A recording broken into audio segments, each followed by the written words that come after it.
Chapter 37. He lies next to me as I fall asleep. I expect to have nightmares, but I must be too tired, because my mind stays empty. When I open my eyes next, he's gone, but there's a stack of clothes on the bed beside me. I get up and walk into the bathroom, and I feel raw, like my skin was scraped clean, and every breath of air stings it a little, but stable. I don't turn on the lights in the bathroom, because I know they will be pale and bright, just like the lights in the erudite compound.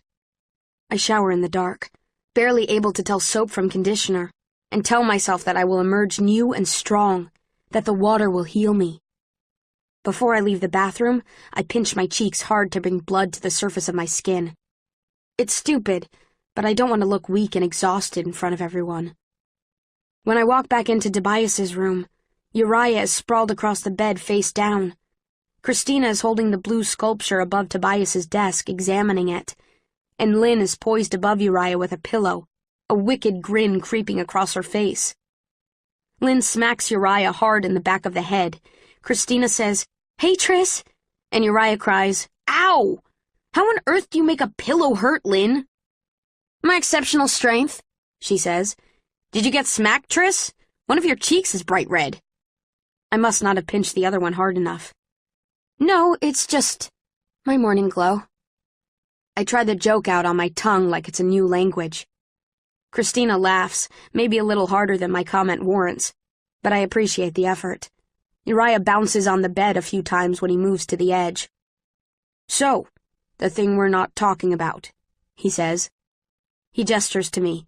"You almost died, a sadistic pansy cake saved you, and now we're all waging some serious war with the factionless as allies." "Pansy cake?" says Christina. "Dauntless slang," Lynn smirks. "Supposed to be a huge insult, only no one uses it anymore." "Because it's so offensive," says Uriah, nodding.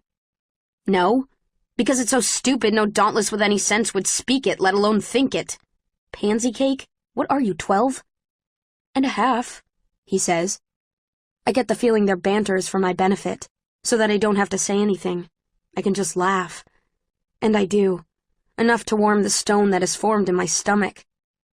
"There's food downstairs," says Christina. "Tobias made scrambled eggs, which, as it turns out, is a disgusting food." "Hey," I say, "I like scrambled eggs." "Must be a stiff breakfast then." She grabs my arm. "Come on." Together we go down the stairs, our footsteps thundering as they never would have been allowed to in my parents' house. My father used to scold me for running down the stairs. "Do not call attention to yourself," he said. "It is not courteous to the people around you." I hear voices in the living room, a chorus of them, in fact, joined by occasional bursts of laughter and a faint melody plucked on an instrument, a banjo or a guitar. It is not what I expect in an abnegation house, where everything is always quiet, no matter how many people are gathered within. The voices and the laughter and the music breathe life into the sullen walls. I feel even warmer. I stand in the doorway to the living room. 5 people are crowded onto the 3-person couch, playing a card game I recognize from Candor headquarters. A man sits in the armchair with a woman balanced on his lap, and someone else perches on the arm, a can of soup in hand. Tobias sits on the floor, his back against the coffee table. Every part of his posture suggests ease. One leg bent, the other straight, an arm slung across his knee, his head tilted to listen. I've never seen him look so comfortable without a gun. I didn't think it was possible. I get the same sinking feeling in my stomach that I always get when I know I've been lied to. But I don't know who it was that lied to me this time, or about what exactly. But this is not what I was taught to expect of factionlessness. I was taught that it was worse than death. I stand there for just a few seconds before people realize that I'm there. Their conversation peters out. I wipe my palms off on the hem of my shirt. Too many eyes, and too much silence. Evelyn clears her throat. "Everyone, this is Tris Pryor. I believe you may have heard a lot about her yesterday." "And Christina, Uriah, and Lynn," supplies Tobias. I'm grateful for his attempt to divert everyone's attention from me, but it doesn't work. I stand glued to the doorframe for a few seconds, and then one of the factionless men, older, his wrinkled skin patterned with tattoos, speaks up. "Aren't you supposed to be dead?" Some of the others laugh, and I try a smile. It emerges crooked and small. "Supposed to be," I say. "We don't like to give Janine Matthews what she wants, though," Tobias says. He gets up and hands me a can of peas. But it isn't full of peas. It's full of scrambled eggs. The aluminum warms my fingers. He sits so I sit next to him and scoop some of the eggs into my mouth. I am not hungry, but I know I need to eat, so I chew and swallow anyway. I am familiar with the way the factionless eat, so I pass the eggs to Christina and take a can of peaches from Tobias. "Why is everyone camped out in Marcus's house?" I ask him. "Evelyn kicked him out. Said it was her house too, and he'd gotten to use it for years, and it was her turn." Tobias grins. "It caused a huge blow-up on the front lawn. But eventually Evelyn won." I glance at Tobias's mother. She is in the far corner of the room, talking to Peter and eating more eggs from another can. My stomach turns. Tobias talks about her almost reverently. But I still remember what she said to me about my transience in Tobias's life. "There's bread somewhere." He picks up a basket from the coffee table and hands it to me. "Take 2 pieces. You need it." As I chew on the bread crust, I look at Peter and Evelyn again. "I think she's trying to recruit him," Tobias says. "She has a way of making the factionless life sound extraordinarily appealing." "Anything to get him out of Dauntless. I don't care if he saved my life. I still don't like him. Hopefully we won't have to worry about faction distinctions anymore by the time this is over. It'll be nice, I think." I don't say anything. I don't feel like picking a fight with him here, or reminding him that it won't be so easy to persuade Dauntless and Candor to join the factionless in their crusade against the faction system. It may take another war. The front door opens, and Edward enters. Today he wears a patch with a blue eye painted on it, complete with a half-lowered eyelid. The effect of the overlarge eye against his otherwise handsome face is both grotesque and amusing. "Eddie!" someone calls out in greeting. But Edward's good eye has already fallen on Peter. He starts across the room, nearly kicking a can of food out of someone's hand. Peter presses into the shadow of the doorframe like he is trying to disappear into it. Edward stops inches from Peter's feet, and then jerks toward him like he is about to throw a punch. Peter jolts back so hard he slams his head into the wall. Edward grins, and all around us, the factionless laugh. "Not so brave in broad daylight," Edward says, and then to Evelyn, "Make sure you don't give him any utensils. Never know what he might do with them." As he speaks, he plucks the fork from Peter's hand. "Give that back," says Peter. Edward slams his free hand into Peter's throat and presses the tines of the fork between his fingers, right against Peter's Adam's apple. Peter stiffens, blood rushing into his face. "Keep your mouth shut around me," he says, his voice low, "or I will do this again, only next time I'll shove it right through your esophagus." "That's enough," Evelyn says. Edward drops the fork and releases Peter. Then he walks across the room and sits next to the person who called him Eddie a moment before. "I don't know if you know this," Tobias says, "but Edward is a little unstable." "I'm getting that," I say. "That Drew guy who helped Peter perform that butter knife maneuver," Tobias says. "Apparently when he got kicked out of Dauntless, he tried to join the same group of factionless Edward was a part of. Notice that you haven't seen Drew anywhere?" "Did Edward kill him?" I say. "Nearly," Tobias says. "Evidently that's why that other transfer, Myra, I think her name was, left Edward. Too gentle to bear it."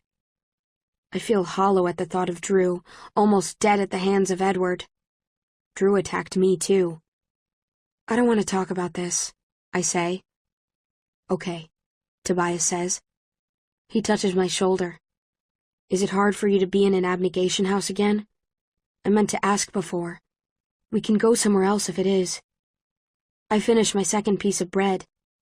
All abnegation houses are the same, so this living room is exactly the same as my own, and it does bring back memories, if I look at it carefully. Light glowing through the blinds every morning, enough for my father to read by. The click of my mother's knitting needles every evening. But I don't feel like I'm choking. It's a start. Yes, I say, but not as hard as you might think. He raises an eyebrow. Really?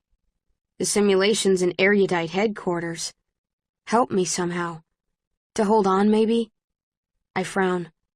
Or maybe not. Maybe they help me to stop holding on so tightly. That sounds right. Someday I'll tell you about it. My voice sounds far away.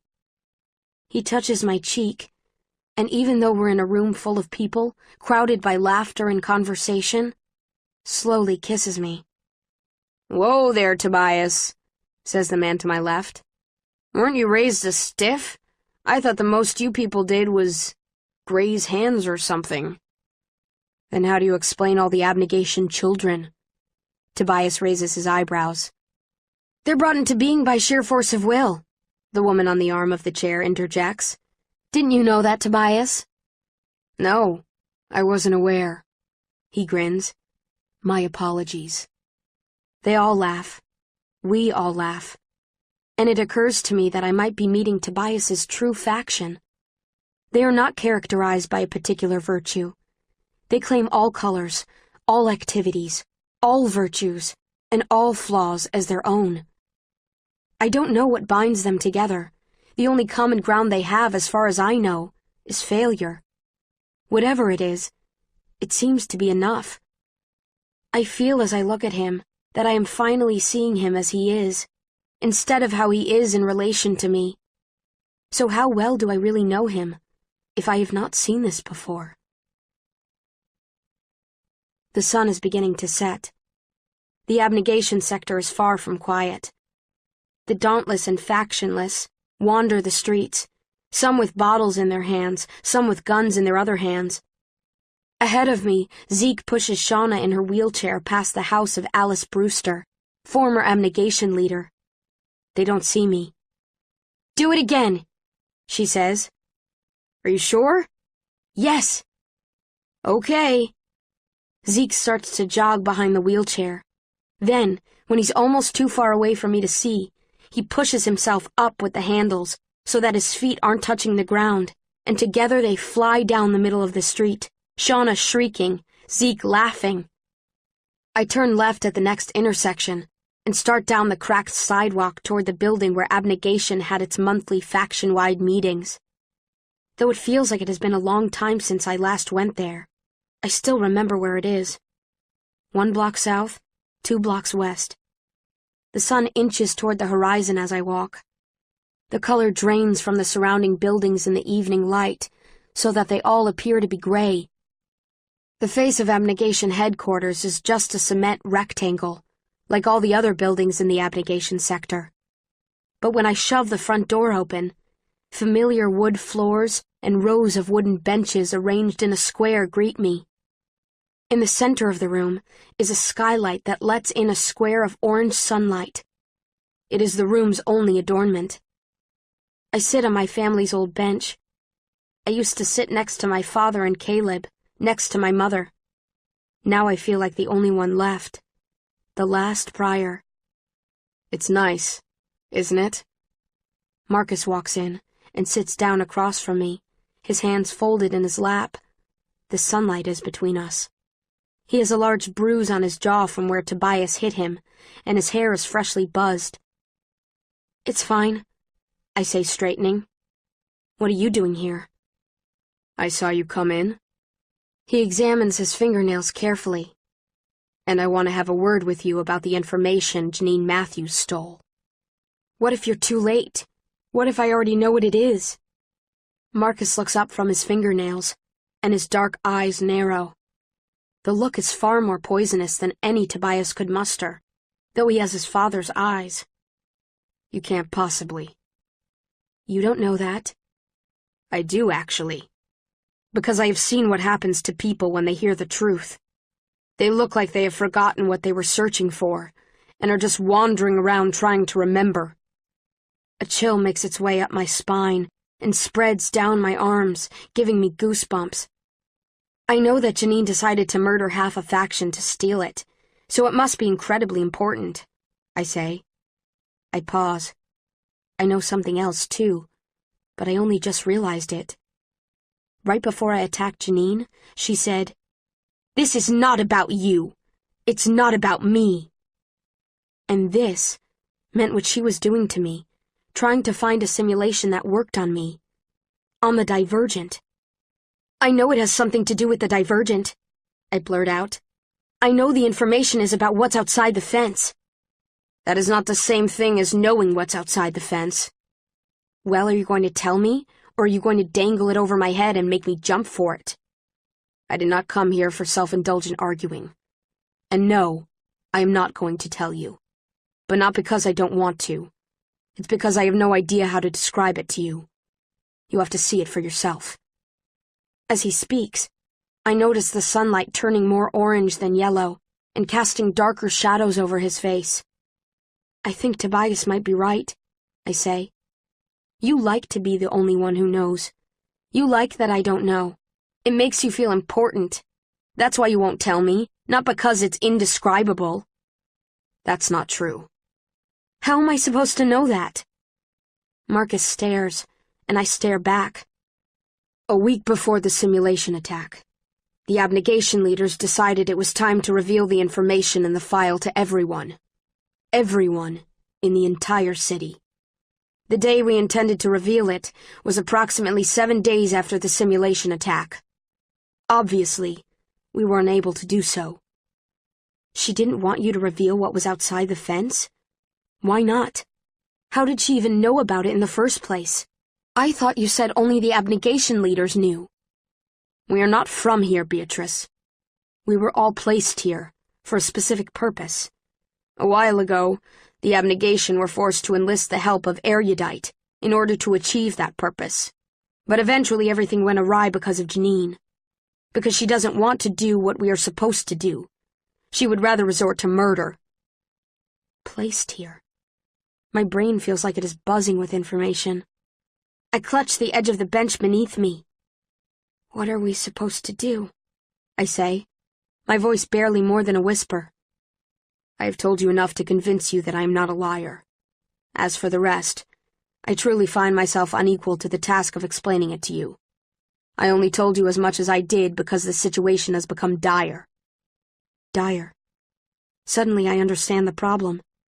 The factionless plan to destroy not only the important figures in Erudite, but all the data they have.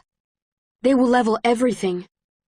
I have never thought that plan was a good idea, but I knew that we could come back from it, because the Erudites still know the relevant information, even if they don't have their data. But this is something even the most intelligent Erudite do not know. Something that, if everything is destroyed, we cannot replicate. If I help you, I betray Tobias. I will lose him. I swallow hard. So you have to give me a good reason. Aside from the good of everyone in our society? Marcus wrinkles his nose in disgust. That isn't enough for you?